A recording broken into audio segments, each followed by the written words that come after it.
Hello दोस्तों, नमस्कार। स्वागत है आप सभी के एग्जाम धुन में। दोस्तों, इस वीडियो में हम बात करने वाले हैं विभिन्न भर्तियों से संबंधित लेटेस्ट अपडेट के बारे में। बात करेंगे यूपी टेट 97,000 नई भर्ती छात्रों का बड़ा ऐलान, योगी सरकार को कोर्ट से झटका, 6800 चयन सूची और यूपीपीएससी ने जारी किया कैलेंडर। तो सारी अपडेट्स को डिस्कस करें, लेकिन इसके पहले जो बीएड के एंट्रेंस एग्जाम की प्रिपरेशन कर रहे हैं उन छात्रों के लिए छोटी सी इन्फॉर्मेशन। आज हम बात करेंगे यूपी बीएड एंट्रेंस एग्जाम 2022 की बेस्ट बुक के बारे में, जो है चक्षु पब्लिकेशन की। दोस्तों, अगर इस पुस्तक की हम खास बात करें तो इस पुस्तक में 3900 से अधिक बहुविकल्पीय प्रश्न व्याख्या सहित दिए गए हैं। 5 साल के previous year solved model paper है और साथ ही साथ 15 प्रैक्टिस सेट प्रोवाइड किए गए हैं। दोस्तों, ये पुस्तक आप सैंपल के रूप में देख सकते हैं। बहुत सारे इंपॉर्टेंट क्वेश्चन और फिर इसके बाद इनका प्रॉपर एक्सप्लेनेशन इस पुस्तक में दिया गया है। ये पुस्तक आपको ऑनलाइन और ऑफलाइन दोनों मोड में अवेलेबल है। ऑनलाइन के लिए लिंक डिस्क्रिप्शन बॉक्स में प्रोवाइड है और ऑफलाइन के लिए किसी भी नज़दीकी बुक स्टॉल पर कांटेक्ट कर सकते हैं। दोस्तों, इतना ही नहीं, बीएड एंट्रेंस एग्जाम के लिए एक अलग से प्रैक्टिस वर्कबुक भी इनके द्वारा प्रोवाइड की गई है, जिसमें 2700 से अधिक महत्वपूर्ण प्रश्न हैं, 5 साल के सॉल्व्ड पेपर हैं। तो इन दोनों बुक्स के साथ आप प्रिपरेशन को बूस्ट करें और अपनी सफलता को सुनिश्चित करें। तो दोस्तों, देखा जाए तो यूपी टेट को लेकर छात्रों ने एक बड़ा आंदोलन तो छेड़ा सोशल मीडिया प्लेटफॉर्म के तहत, और लगातार विरोध भी किया, लेकिन आखिरकार सरकार ने जो मांग है वो स्वीकार नहीं की।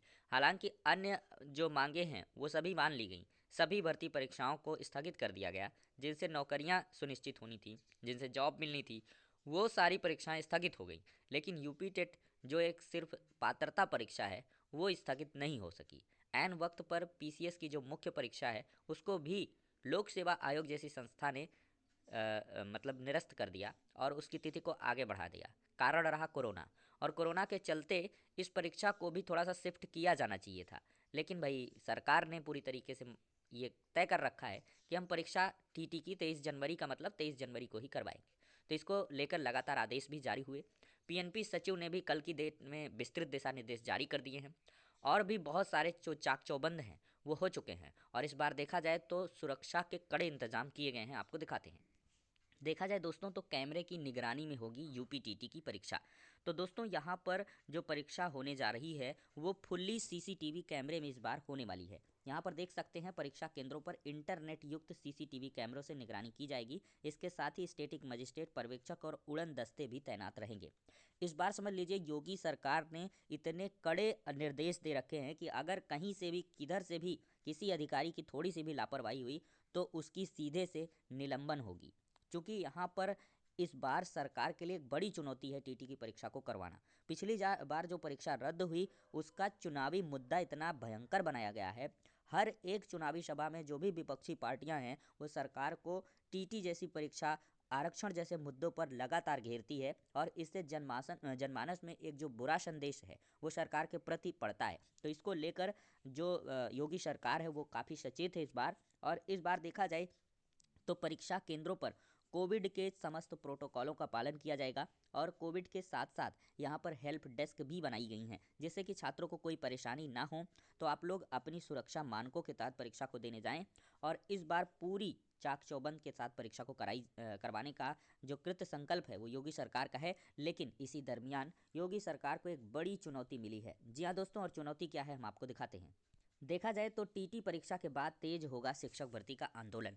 यहाँ पर छात्रों ने योगी सरकार के खिलाफ मोर्चा खोल दिया है कि अगर सरकार टीटी जैसी परीक्षा को कराने के लिए इतना ज़्यादा अगर जिद में है, तो शिक्षक भर्ती के लिए उससे कहीं ज़्यादा जिद में छात्र होंगे। टीटी परीक्षा के बाद युवा मंच कार्यकर्ता शिक्षक भर्ती का विज्ञापन जारी करने की मांग को लेकर आंदोलन को तेज करेंगे। युवा मंच के अध्यक्ष अनिल सिंह ने कहा कि प्रदेश सरकार महज 7,000 अभ्यर्थियों वाली पीसीएस मुख्य परीक्षा को कोविड की वजह से स्थगित कर दी। अधीनस्थ सेवा आयोग की सभी परीक्षाओं को स्थगित कर दिया। शिक्षण संस्थाएं पहले से बंद कर दिया। ऐसों में लाखों युवाओं की जो जिंदगी है उसको खतरे में डालकर टीटी की जिद पर अड़ी है। अगर टीटी परीक्षा कराने की जिद पर सरकार अड़ी है तो प्रदेश के युवा भी टीटी के बाद 97,000 शिक्षक भर्ती के लिए जो आंदोलन है वो तेज करेंगे। छात्रों का यही कहना है कि सरकार टीटी जैसे ही करवाए उसके तुरंत बाद 97,000 शिक्षक भर्ती का जो विज्ञापन है वो जारी करे, और यहाँ पर जो रिपोर्ट है उसके आधार पर भर्तियां करें। और कहीं ना कहीं छात्रों का दावा है कि जो रिपोर्ट आई है कमेटी की उसमें बहुत ज़्यादा पद खाली हैं, लेकिन कहीं ना कहीं अधिकारी स्पष्ट जवाब नहीं दे रहे हैं। उनके द्वारा कहीं ना कहीं पदों को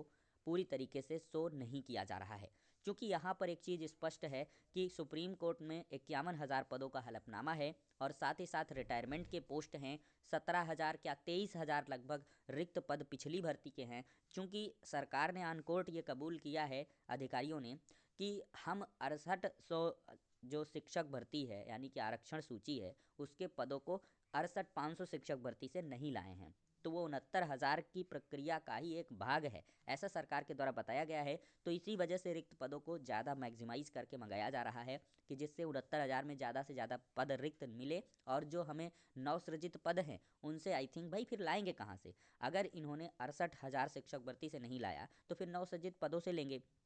ठीक है, अगर या तो 69,000 से ले लें या तो 69,000 में जो पहले चयनित है उनको बाहर कर दें। अगर बाहर करेंगे तो उससे भी दिक्कतें होंगी, कहीं ना कहीं गलत मैसेज भी जाएगा और कोर्ट में मामला जाएगा, लेट लतीफ़ी होगी और बहुत सारी समस्याएं देखने के लिए मिलेंगी। तो इस वजह से सरकार ने ज़्यादा से ज़्यादा रिक्त पदों को मंगाया है। अब उनसे एडजस्ट कर देंगे बहुत सारे पद, लगभग 1,500 के पद, और फिर बाकी बचे पदों के लिए अब देखते हैं किस व्यवस्था के तहत। हालांकि अभी कुछ कहा नहीं जा सकता है, लेकिन अधिकारी ही जाने कि वो किस तरह से इस भर्ती को एडजस्ट कर रहे हैं।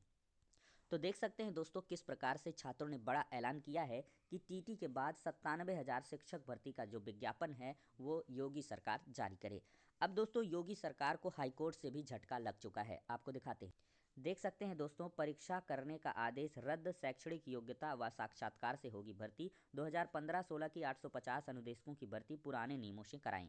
यहाँ पर हाईकोर्ट ने एक आदेश में कहा है कि चयन करने वाली संस्था को चयन प्रक्रिया में बदलाव करने का अधिकार नहीं है। साथ ही आयोग भर्ती के समय के नियमों के तहत भर्ती प्रक्रिया पूरी करने के लिए बाध्य है। इसके साथ कोर्ट ने उत्तर प्रदेश अधीनस्थ सेवा चयन द्वारा विज्ञापित 2015 व 16 में 850 अनुदेशकों की भर्ती 2014 की नियमावली के अनुसार यथाशीघ्र पूरी करने के निर्देश दिए हैं। वर्ष 2014 की नियमावली में शैक्षणिक योग्यता व साक्षात्कार से भर्ती कराने की व्यवस्था थी। कोर्ट ने आयोग द्वारा भर्ती परीक्षा कराने के लिए सरकार को भेजे गए 28 जनवरी 2020 के प्रस्ताव को रद्द कर दिया है। साथ ही विशेष सचिव के 3 नवंबर 2021 के आदेश को भी रद्द कर दिया है। तो यह आदेश न्यायमूर्ति अजीत कुमार ने अरविंद कुमार व अन्य 3 की याचिका में कहा है।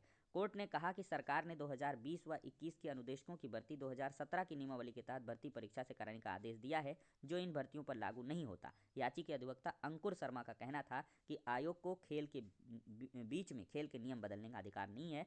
इन भर्ती के 2 अन्य पदों को पहले से ही भरा जा चुका है। तो देख सकते हैं दोस्तों, यहाँ पर कानूनी उलझनें बढ़ जाएगी। कोर्ट ने सुप्रीम कोर्ट के फैसले के हवाले से कहा कि विज्ञापन से ही भर्ती प्रक्रिया शुरू मानी जाती है और कहीं ना कहीं योगी सरकार ने सभी परीक्षाओं को पारदर्शी तरीके से संपादित करने के लिए लिखित परीक्षा का प्रावधान लाया था। तो इस वजह से जो भाई आप प्रावधान लाए, प्रोविजन के बाद से जो भर्तियां निकालेंगे वो होगा। हालांकि ऐसा एलटी ग्रेड शिक्षक भर्ती में नहीं हो पाया था, वो भी पुरानी भर्ती थी और एकेडमिक मेरिट पर होनी थी। लेकिन जो जजेस थे उनके द्वारा ये कहा गया कि सरकार ने एक सही भावना के तहत लिखित परीक्षा का प्रोविज़न लाया है, तो वो भर्ती परीक्षा लिखित परीक्षा के आधार पर ही हुई। हालांकि हो जाता है कुछ में कुछ अलग नियम, कुछ में कुछ अलग नियम, तो ये अब कोर्ट ही जाने। हालांकि ऐसा 69,000 शिक्षक भर्ती में भी हुआ था और उसमें भी भाई थोड़ा बहुत पेचीदगी थी कि क्वालिफाइंग मार्क्स का निर्धारण पहले से होना था, लेकिन सरकार ने ऐन वक्त पर क्यों नहीं किया था, वो भी एक बड़ा मसला था। सुप्रीम कोर्ट तक पहुंचा, सिंगल बेंच से तो सरकार को हार मिली, डिवीजन बेंच और सुप्रीम कोर्ट में सरकार ने इस मामले को जीत लिया था। तो हालांकि अभी ये मामला और भी आगे जाएगा, देखते हैं क्या कुछ होता है। सरकार अगर चाहेगी तो भर्ती प्रक्रिया पूर्ण कर लेगी, अदरवाइज भाई ये प्रक्रिया भी ऐसे ही अटक जाएगी। अब दोस्तों देखा जाए तो शिक्षक भर्ती प्रक्रिया ठप, काउंसलिंग का इंतजार कर रहे हैं। 6800 अभ्यर्थियों की सूची जारी हो चुकी है, लेकिन जो विभाग में कोई सुगबुगाहट नहीं है। अभ्यर्थी बेसिक शिक्षा विभाग में काउंसलिंग तिथि घोषणा की जो लिए चक्कर लगा रहे हैं। कई लोग तो सरकारी नौकरी और प्राइवेट नौकरियों को छोड़ कर आए हैं। अब काउंसलिंग तिथि घोषित ना होने से वो अधर में हैं और उन्होंने अभ्यर्थियों का कहना कि अगर उन्हें पहले से पता होता सूची के बाद विभाग लेट लतीफ़ी करेगा तो अभी नौकरी छोड़कर नहीं आते। तो ऐसे में आर्थिक परेशानी का भी ये मुकाबला कर रहे हैं। अब दोस्तों देखा जाए तो इस प्रक्रिया को जल्द से जल्द शुरू करने के लिए अधिकारियों ने हालांकि आश्वासन तो दिया है, लेकिन अब जहाँ तक लग रहा है कि ये भर्ती प्रक्रिया चुनाव के पहले थोड़ी सी मुश्किल है पूर्ण हो पाए। हालांकि जो अधिकारी हैं वो लगातार आश्वासन दे रहे हैं कि चुनाव से पहले ही हम प्रक्रिया को पूर्ण कर लेंगे और नियुक्ति पत्रों का वितरण भी करवा देंगे। दोस्तों कल ही की डेट पे लोक सेवा आयोग के द्वारा 2022 का कैलेंडर जारी कर दिया गया है। हालांकि एलटी ग्रेड शिक्षक भर्ती की इसमें जगह नहीं दी गई है, लेकिन आप परेशान न हो। आरक्षित आरक्षित आरक्षित जो ये डेटें हैं, इनमें ही आपको कोई एक डेट एलटी ग्रेड शिक्षक भर्ती के लिए होगी। इसमें पीसीएस जो 2022 का प्रीलिम्स है वो आपका यहाँ पर करवाया जाएगा। आपको दिखाना चाहेंगे तो बहुत सारी परीक्षाओं का देखिए, स्टाफ नर्स का नया डेट आ गया है 24/7/2022। और यहाँ पर प्रवक्ता होम्योपैथिक का सम्मिलित राज्य अधीनस्थ सेवा मुख्य परीक्षा 27/9/2022 को होगी। और साथ ही साथ यहाँ पर देखा जाए तो ये पीसीएस 2021 17/4/2022 को होगा विशेष चयन परीक्षा। और साथ ही साथ और बहुत सारी परीक्षाओं का सम्मिलित राज्य, ये देखिए मुख्य परीक्षा 23 मार्च से करवाने का प्रस्ताव है। तो ये नया कैलेंडर जारी हो चुका है। तो फिलहाल के लिए दोस्तों इस वीडियो में इतना ही, नेक्स्ट में मिलते हैं।